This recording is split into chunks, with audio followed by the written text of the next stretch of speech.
It says setting up, so we're almost live. Aquí dice webinar is now streaming live on Facebook. Okay, Yep. so we're on. Yeah. Good evening, everyone. We're just gonna wait a couple of minutes to people start tuning in. I'm just gonna double check on my phone.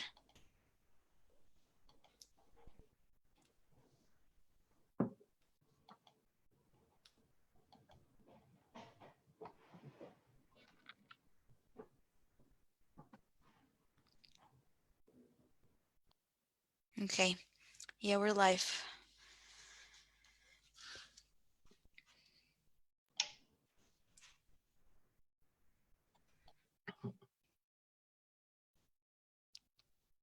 Okay, we have 2 people for the time being.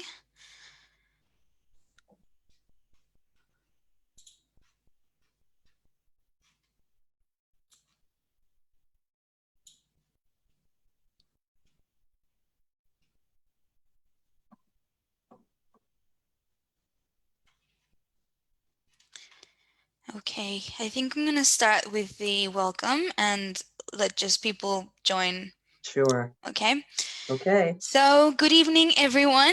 Thank you for tuning in here today with us. And thanks to a little registration glitch we had, we are now broadcasting our first masterclass through here. We really appreciate your flexibility to tune in here instead. My name is Carla Garza. I am from Mexico City, and I am a part of the Somos 21 Sydney chapter here in Sydney.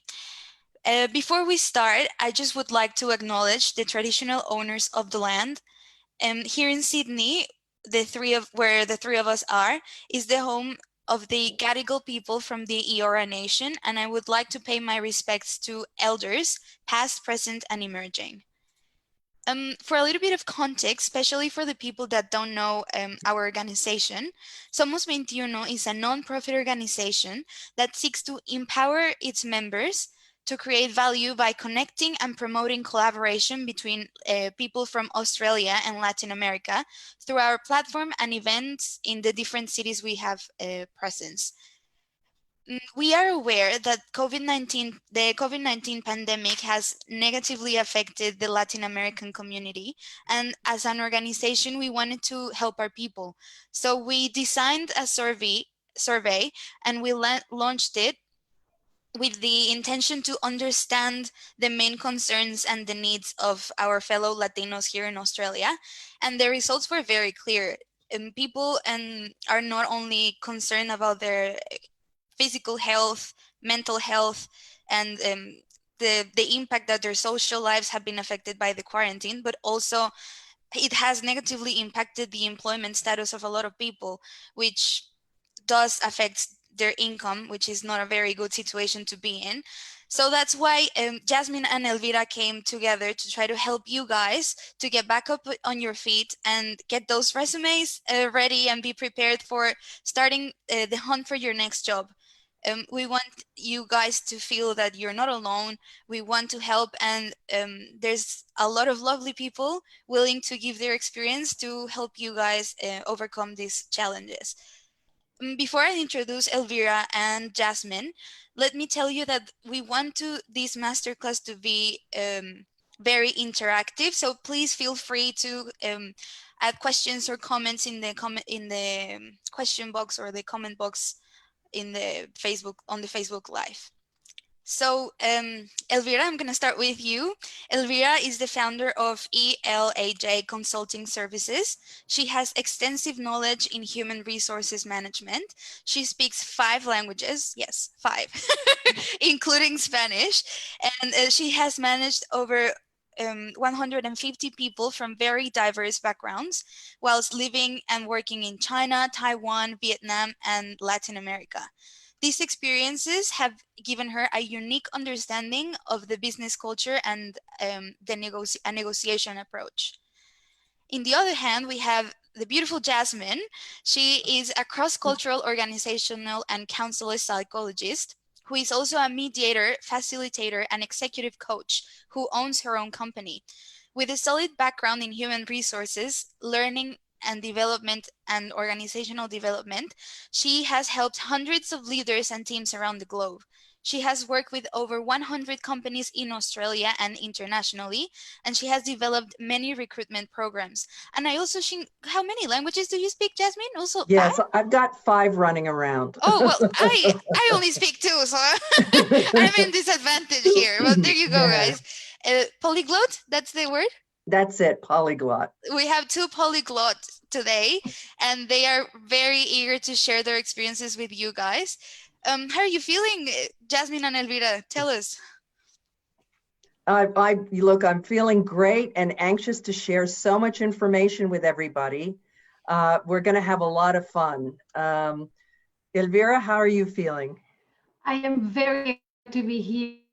I think the amount of experience that Jasmine and I have will benefit so many of you that are watching today, and that will connect with us throughout this series. I'm really, really excited to be here and to be in the company of 2 beautiful ladies, Jasmine and Carla. Oh, thanks. Oh, thank Yes. you.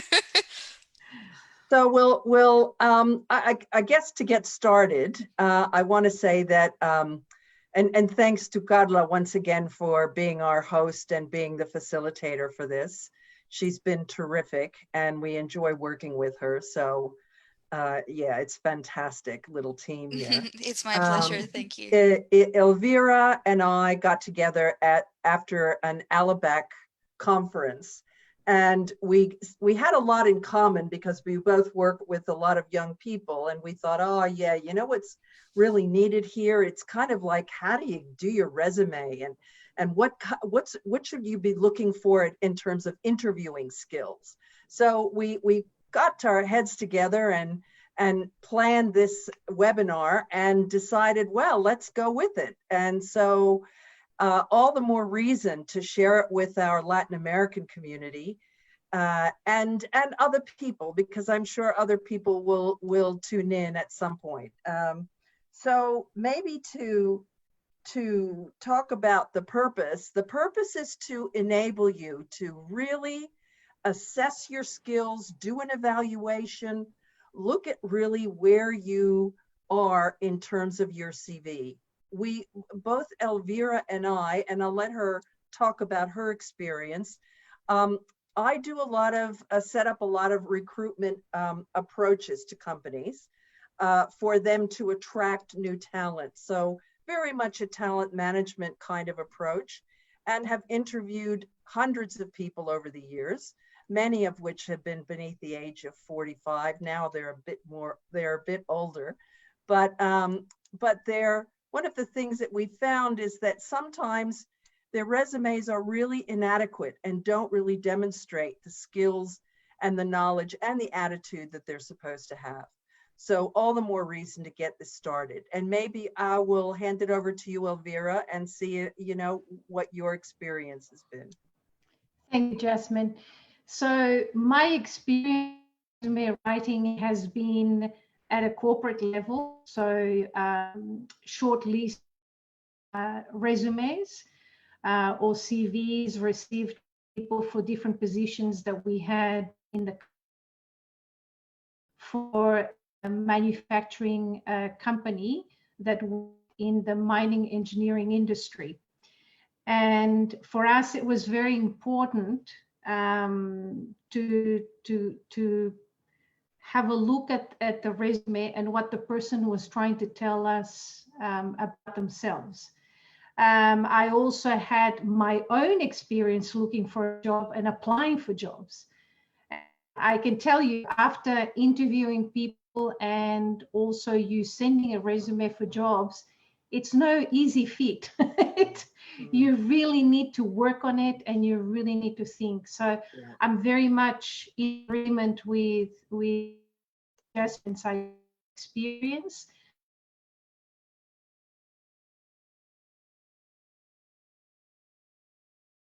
You will succeed. And I think this is the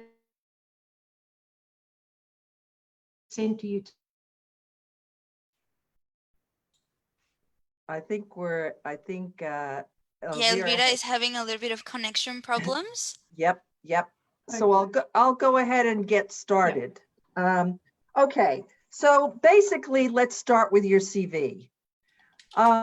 How do you build a CV or resume that allows employers to take you into serious consideration? One of the things we know for a fact, and this is not my opinion, this is well researched. We really only have 10 seconds to look at a cover page, at a cover page.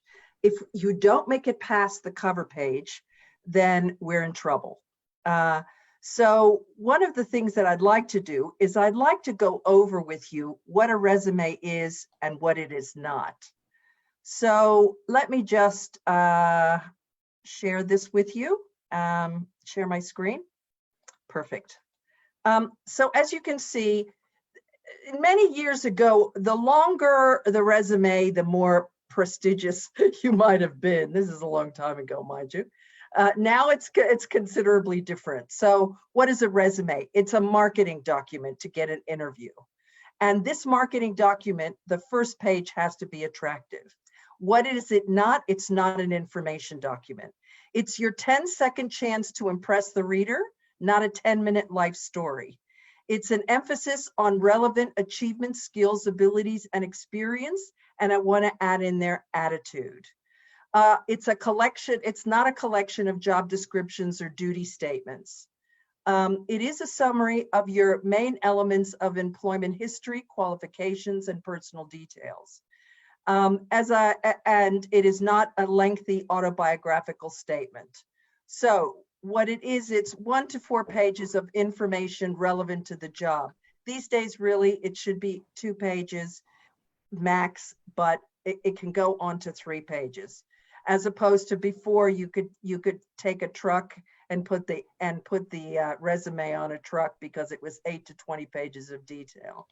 And also, you use your CV selectively. You don't send it out to everybody. You only send it out to very specific people who have earned the right to really look at your resume.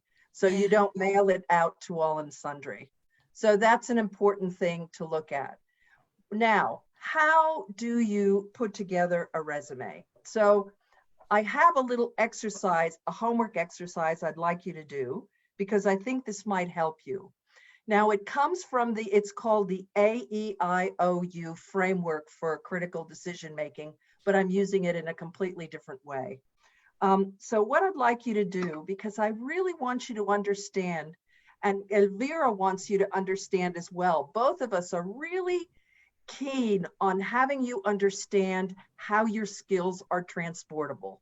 So this little exercise might help you do that. So if you look at what are the critical few activities that you've liked, so maybe list them out of all your jobs, even going back to say, if you worked in Woolworths or whatever, at 15, it doesn't matter. Write those activities down.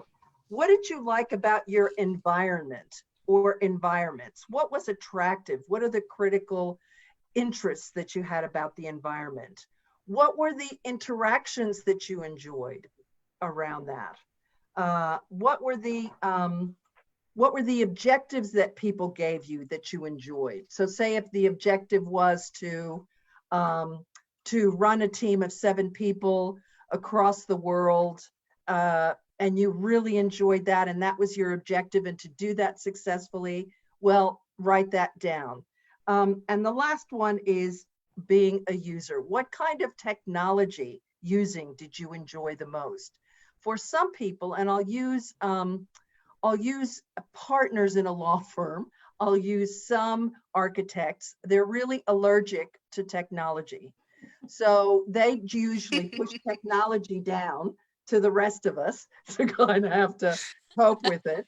And especially to the young ones, which of course, younger people are early adapters. And sadly, we're not. But we hang in there. We hang in there. So that is this exercise I'm hoping will help you. Again, it's the A, E, I, O, and U exercise that I'd like you to do for next week. So this will help you focus on your transportable skills.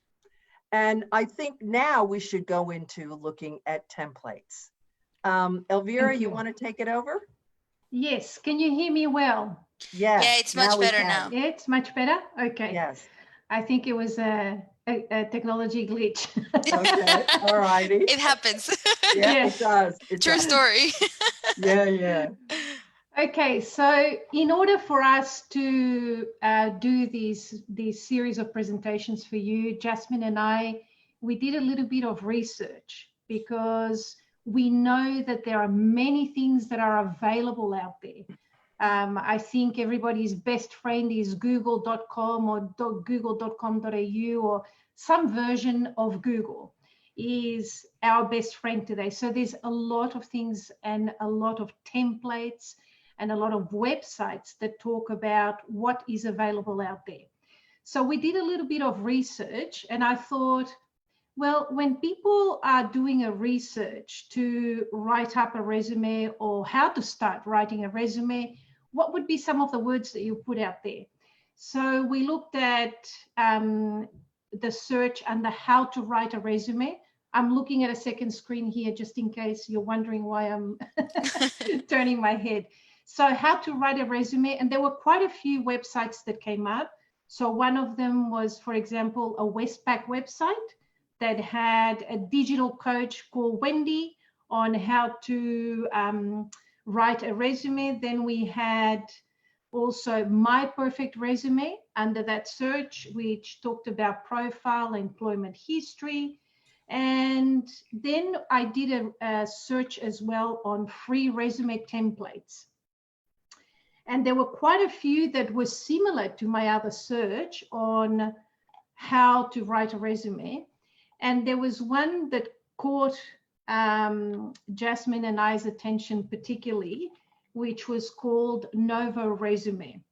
So I'm going to share the screen with you now to show you what this website looks like, and you may be interested in looking at it. So let me share the screen with you now.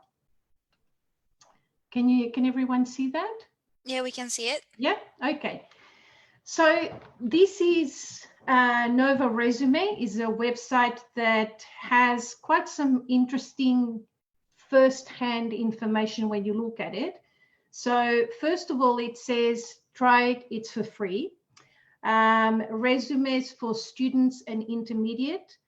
I am a trainer for project management, and I can tell you the amount of students that have approached me to have a look at their resume. It is quite important, particularly coming from all of you who are attending this webinar today. So there's quite some interesting information there. There's also CVs for seniors, so people who have experience above 5 years that may be looking for a change in career, and some cover letters that can cover all experiences.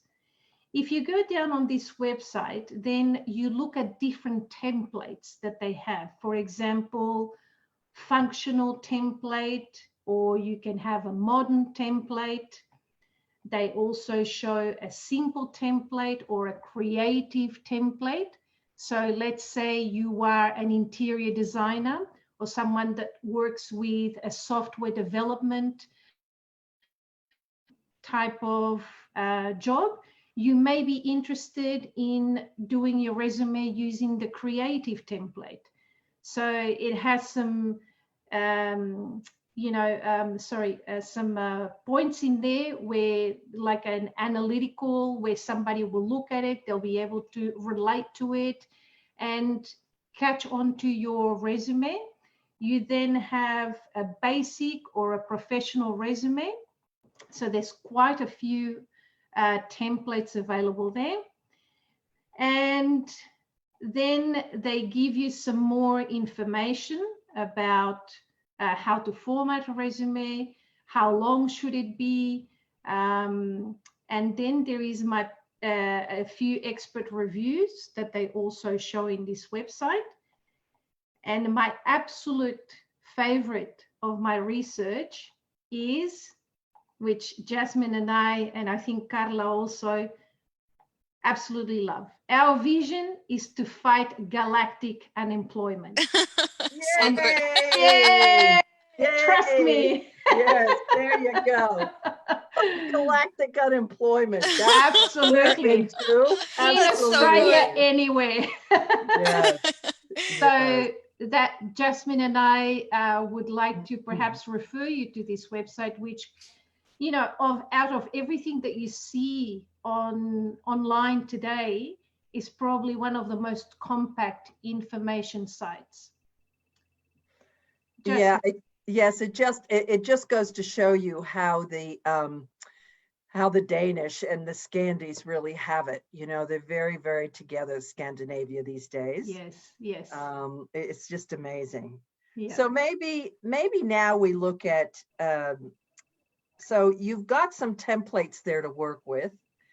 I think the other thing you need to do is look at, you know, what CV or resume is going to look like based on your industry, and how do you recognize the skills and knowledge. So there are three areas that we look at.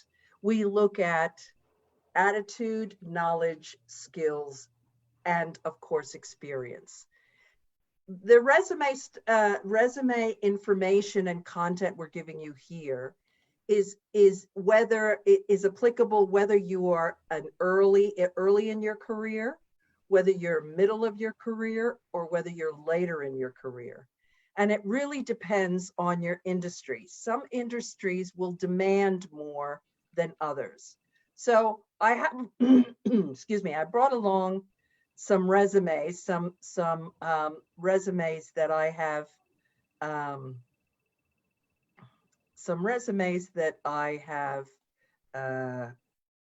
found that I've been permitted to share, and I want to just, obviously it's anonymous. So basically, in this particular guy was a very, very smart guy. He was an accountant. I'd say in his mid or almost into his senior career. So what we ask of you, and if you notice here, he actually had a lot of technical information that he would use as a chartered accountant, because he would need to use that. So you need to be really clear. And and this exercise that I've given you, the AEIOU, will be able to narrow down 5 skills that you have, that you bring to the table, that should be on your first page. In this case, George had 2 pages. He was kind of running it fine. But just to show you some of the areas that he chose leadership, he chose business acumen, he chose client management, communications, and team development. So these were areas that were important to him, that made him feel okay. Now, there's always a statement that you start with, depending on the industry and depending on the place that you're applying to. So we call it a capability statement, or a statement of desire of where you want to be. And it doesn't have to be spelled out as a capability statement. George has done that here, but I'll show you one where there isn't. So here he has internationally experienced accountant seeking a challenging strategic global role in a dynamic, values-driven organization, capitalizing on senior managerial, organizational, and technical abilities. So he's stating up front that what's important to him: values-driven organization, dynamic, lots is happening, strategic, global role. He came from a global role, so obviously he wants to work internationally again.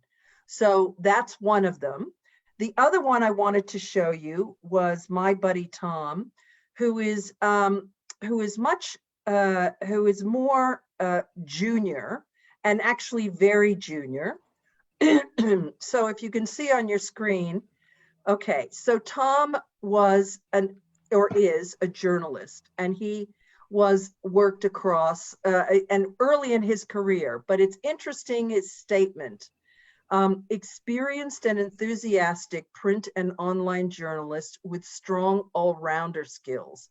All-rounder skills is an idiomatic expression, or in Spanish we say modismo, that indicates that he did a bit of everything. Strong all-rounder skills seeks a challenging, stimulating role in media and communications industry, utilizing excellent writing, interpersonal, and technical skills. Now, because of where he came from, he couldn't really fit everything in a nice package, but his skills are really, really stick out here. As you can see, the summary of his skills say, exceptional communication skills, proven ability to convey targeted messages, fully equipped to capitalize on burgeoning digital and social media, proficient in various design, expertise in nurturing valuable relationships, demonstrated ability to work well as part of a team. Now, again, this is based on his interest in industry, fully proficient in Apple, Microsoft programs, and he states those, and business acumen to generate revenue and increasing income streams, negotiate sponsorship and media partnerships. So this is where he is in the scheme of things. So these skills are transportable skills. And when it comes from going from legal to marketing to IT, you will have your skills will be transportable. If you have any questions about transportable skills, please let us know, because we can answer a lot of those questions. People sometimes undervalue themselves. It's interesting for me to see, when I see a man apply for a job, a man will look at something and go, oh yeah, I should apply for this. And he might only have 60% of what's required in the job statement.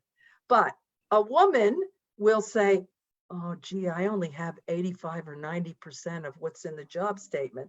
They will just hold it because they don't want to make a mistake. They want to present themselves. So I find that women are a bit less they are backward in coming forward, is what I'm trying to say.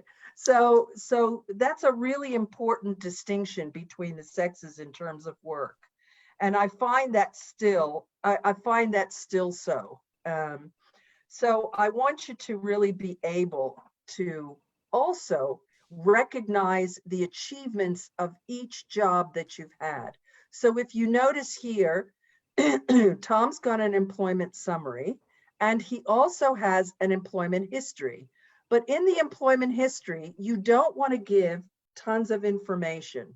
The only thing you want to give is, what did you contribute to the organization during your time? Did you, say for example, create a team structures across my my unit and set up team building in the whole thing? Now that's something that's an achievement. Brought in, it is, because it isn't just financial. It's looking at what skills you contributed. It's looking at achievements that you contributed to the company, the skills, the knowledge, created a unit where people could have better customer service. You know, whatever the achievement was, it's important for you to have that there. Elvira, do you want to add to this? Yes, sometimes I find that when people are looking at their resume, they, as you've mentioned, oftentimes you have been a team member in a project. Even if you have been a team member in the project, your contribution was also very important. And maybe in a project you looked at the side, let's say for argument's sake, quality assurance or quality control, which was one aspect of a large project that you may have been involved. That's an achievement. And what were the results of you being involved in that area of the project? That's important. Also, oftentimes I find that people forget that they have a portfolio of different projects that they have undertaken along their career. So you might have 3 or 4 years, but you might have developed 5 different portfolios or worked with 5 different companies and developed those portfolios, marketing portfolio for one type of company. So you might have done marketing management, but it might have been in food, mining, construction. All of this is important. Don't forget, just because you are applying for a particular industry, that they will not look at everything else that might be related from a perspective of marketing management or from the perspective of project management, just because you were involved in 4 or 5 different industries. I find that it is all relevant and important for you to mention that. What do you think, Jasmine? Absolutely. Amen. Amen. Amen. Hallelujah. You're absolutely right. It is. It's critical for you to really put those skills down and really to acknowledge the different sections that you, because sometimes people think, oh, yes, but I worked in marketing, but I also did project management, but I also, doesn't matter. A lot of these skills are transportable and you need to articulate those in your resume. Yeah. Yeah, Agree. I think that's a really common mistake for newbies like myself, that like we have done. I think especially at the beginning of your professional career, you might have like an internship doing something in one industry and then jump to the other, like trying to discover what you actually want to do. And then when you find that that dream job that you want, you're like, what do I put in my, how do I apply to this? Like I worked at a bakery, but should I put that in my resume? And then like you think about that internship that you did like for like an accounting company, but you want to apply for like data analytics. Do you think so? I think it's confusing to know what would be relevant to put down on your resume or not. But like what I'm understanding and from what you're saying, guys, is you're actually telling your story. Like a resume is actually gonna be a glimpse to what you have done. Like, yes, I think there's a part, a really important part, that is build the resume targeting towards the job you want, but also don't try to erase parts of you or like what you've done, because you're right, like there's so many skills that are transportable to other industries or other jobs, and like people might tend, or like I did it, you tend to undermine those experiences or those things. That's super and repress them is what I exactly find. yeah. Repress them like they're not important. And it's all important because it's your story, it's your professional, and also attitude is really important. You know, we also interview for, because we're going to be talking over the next several weeks, not only about your CV, but also looking at your interviewing skills. You know, we look at attitude. What is the attitude? Can you see the attitude pop out of the page to you about how sincere and committed you are in your everyday workplace? Would you say, Elvira? Yeah, that's a very good point. And, you know, I guess we will touch on this when we go through the interview series, but people would look at a varied and, I guess, as Jasmine said, all-rounder type CV with experience across many areas. But the fact that you have experience in so many areas gives you an understanding that maybe another resume might not have. And that aspect of you being an all-rounder might be exactly what they are looking for, that you are not the same as everybody else applying for the job. And it might give you the edge to apply for that job. Yes, exactly right. And I think I think it would be good maybe to go to some questions at this point, Carla. Yeah, sure. Because I think we're here as senior people to support the community. So any question that you want to ask us, even if you think it's a dumb question, but of course there are no dumb questions. No, I agree. All questions should be asked, and we will That's answer right. every single question. That's right. So let's see what people are wondering about. Okay, let me see what we have. I did have some people emailing me some questions beforehand. Okay. So I have a couple of them here. How should I build my resume when I want to change careers? Okay. So you need to be clear about, again, the transportable skills that you bring to the other industry. Mhm. So many industries, you would be shocked. I see people that say are doctors and they want to be managing directors of IT firms. You know, it's that, and so many of the skills that that doctor had were transportable to IT.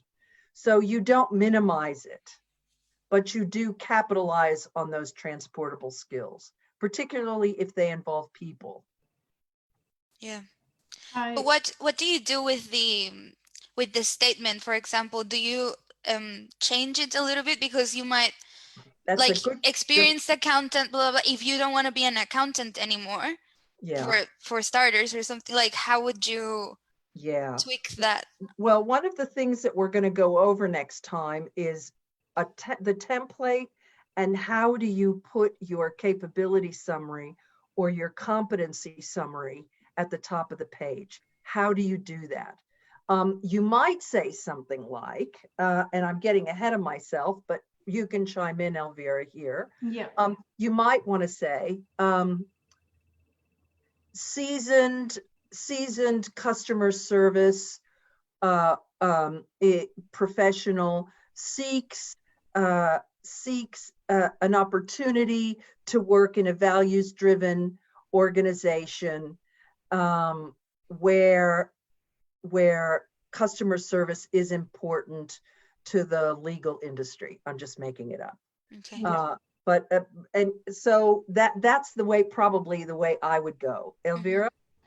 Yeah, just going on from what you said, also think of the activities that you are doing that are not only activities that are related to that specific industry, but as Jasmine said, they can be transported to a different area. So oftentimes we think about our job, but we don't think about the responsibilities. And your responsibility might be at a manager level, or your responsibilities might be at a supervisory level where you are coordinating, and capitalize on that aspect of your soft Yes. skills to write, as Jasmine gave the example. Yes, and I think that's important because by saying that you were a team leader or you were head of customer service or whatever in another industry, that denotes that you actually know what it's like to manage people, and you actually are a responsible person, and you actually have demonstrated commitment to something, whatever that is. And Yeah. so that makes it all the more important for the reader. Yeah. That makes sense. We have another question here, guys. Mhm. It's from Juanma Suarez. He's asking, should we add referees on in our resume, or I guess is he asking, should we wait for them to ask for them, or should we just put them in there? Now, Elvira and I might have different views on this. My feeling is referees will be given upon request. That's what I would do. I don't know what you think, Elvira. Look, for different types of jobs, you can put upon request, but certain jobs ask you to put referees. I know that for some of the jobs that I have applied, they said you must put the referees. So Okay. I think just look at the job that you're applying. And another thing, talk to the person who has advertised, or the human resources department, and ask them. Don't be afraid to talk human resources or whatever contact is there, because they want you to get it right. This is why they put their email. This is why they put a phone number for you to contact them. And I think they would be a very good guide. But I think upon request would be better, because you don't want to put too many referees from too many areas. I tend to agree with Jasmine, although some do ask you to put the referees down. Yeah, I agree completely with what you're saying, Elvira, completely. Yep, absolutely. Okay, makes sense. Oh, this is a good one. I actually have this question as well. Should we add a photo to our resume? Go ahead, Elvira. She was like, no. Well, I'm going to give a little bit of background. So I worked in Chile for 13 years. And in Chile, it was important to put your date of birth, to put your photo, to indicate your marital status. That was part of Ooh. how Tricky. a resume was provided. But here in Australia, we usually do not put a photo or any other information, and it has to do also with the legislation. Perhaps Jasmine. Yes, yeah. There's a reason for that. We don't want people to be biased. As a matter of fact, their research is showing that they're starting to really look at doing resumes according to numbers. So that way, so when you apply, they give you a number, 6784, let's say, and that number is then presented. The resume is then presented, and they don't know if the person is of any kind of race or any kind of disability or any kind of age. They just go for the actual knowledge, attitudes, skills, and experiences that the person has. So this is something that's interesting. My experience, and I've been a director of HR 4 times, I would say one thing that you said, Elvira, which is true, call the person up in HR, ask them what they meant when they wanted referees. I have really appreciated that, because working in small or medium-sized companies, I have been really happy to understand and build rapport with that candidate. And so for me, it's been, but mind you, I'm an extrovert, so I love people. So I want to establish rapport, but that's a really important thing. But with the requests, but with the, where were we on the, oh yes, the legislation. So one of the things that we try to do is eliminate bias. And so my experience has been that in some industries, they would like to have pictures. That's usually, I find, in marketing. And I don't know if you do, Elvira, but not really in others, because it really does draw some biases from people. Mm-hmm.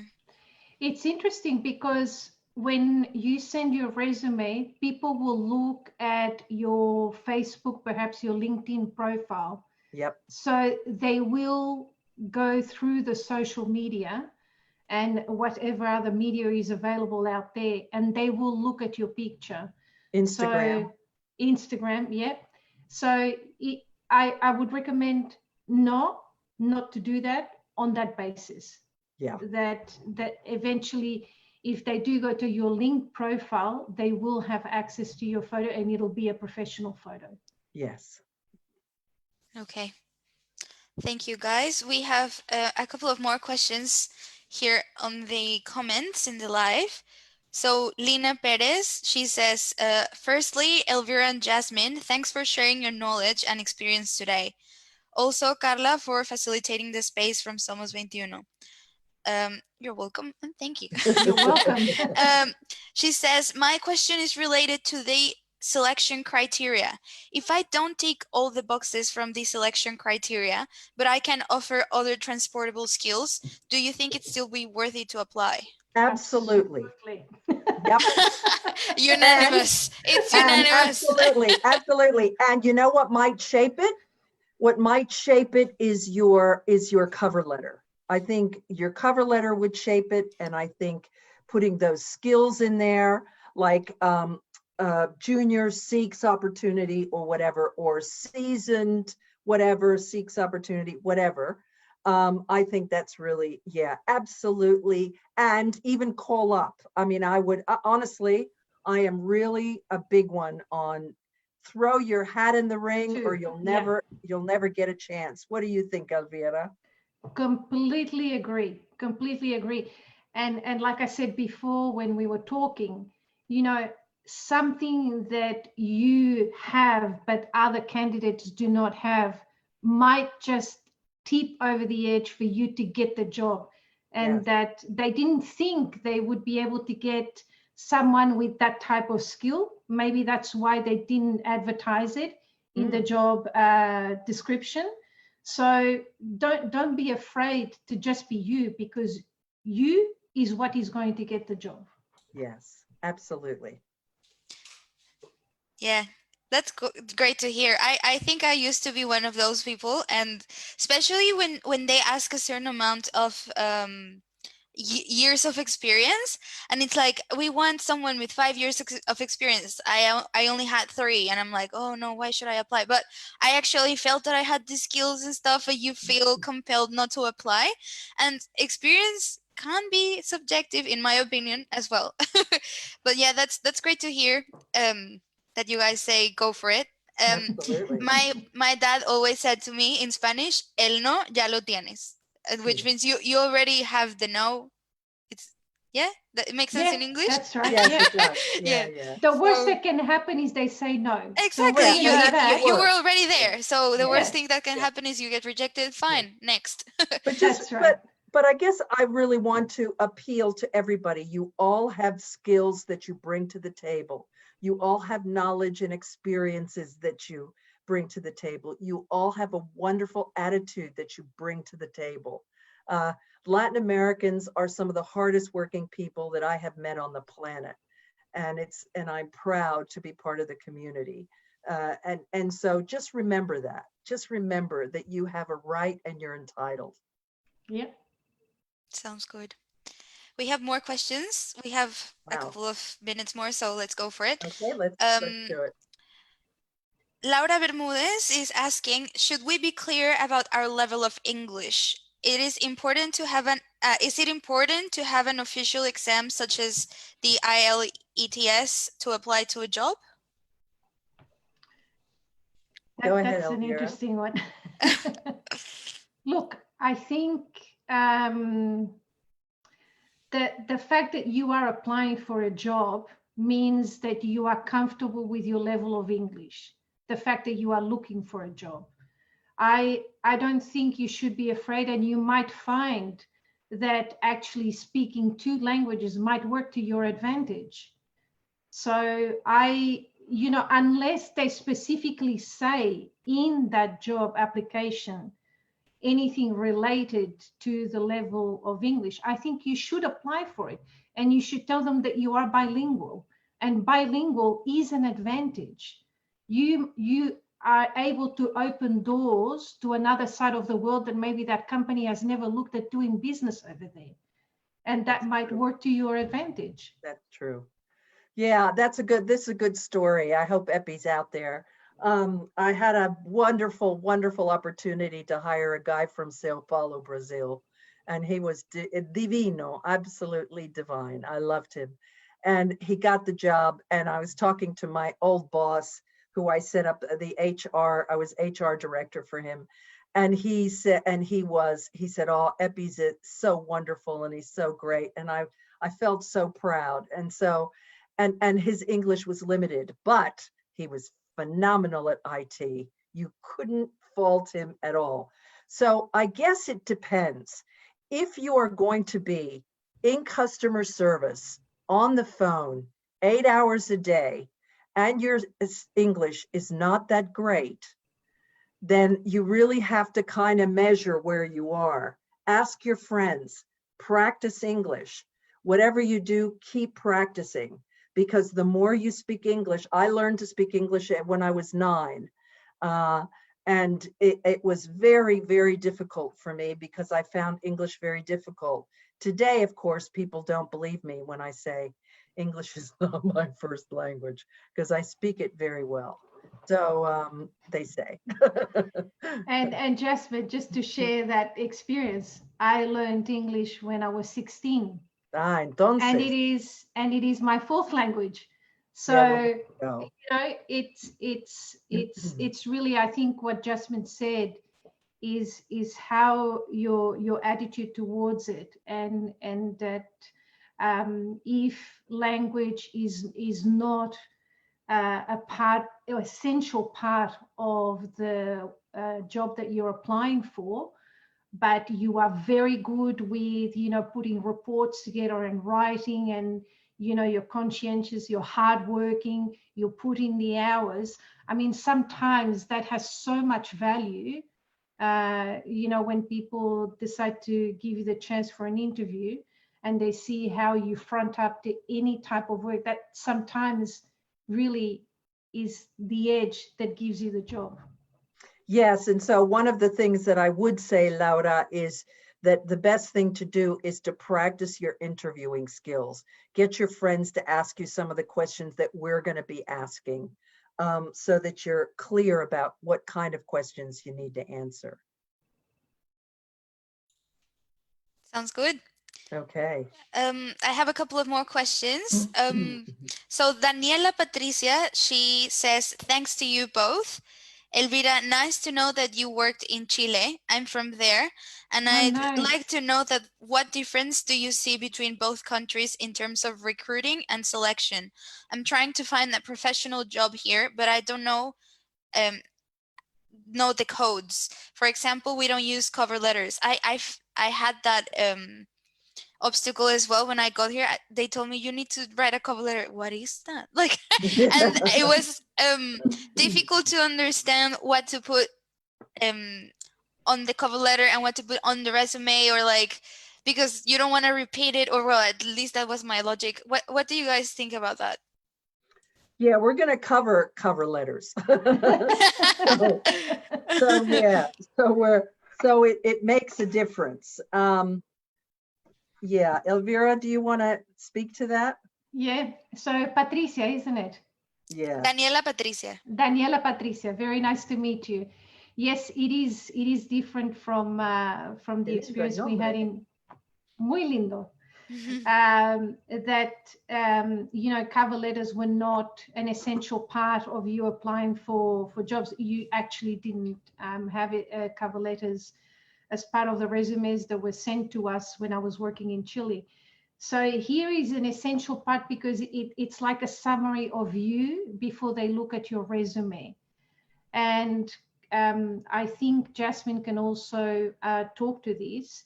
Oftentimes when you apply for a job, they do a scanning of the cover letter and the application, and they look for the keywords to be in there. So I would say have a cover letter and a resume looked at by 2 or 3 people that have had experience in this area, because they will be able to tell you whether the keywords are there or not.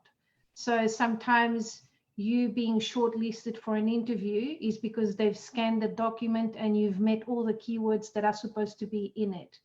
So seek advice, talk to people, get somebody to have a look at your cover letter, get someone to read your resume, have 2 or 3 pairs of eyes to have a look at it, to be able to have the best chance possible. Jasmine. Yeah, one of the things that I was going to say is it's really important that that there be no mistakes, not one mistake in your cover letter regarding any kind of grammar.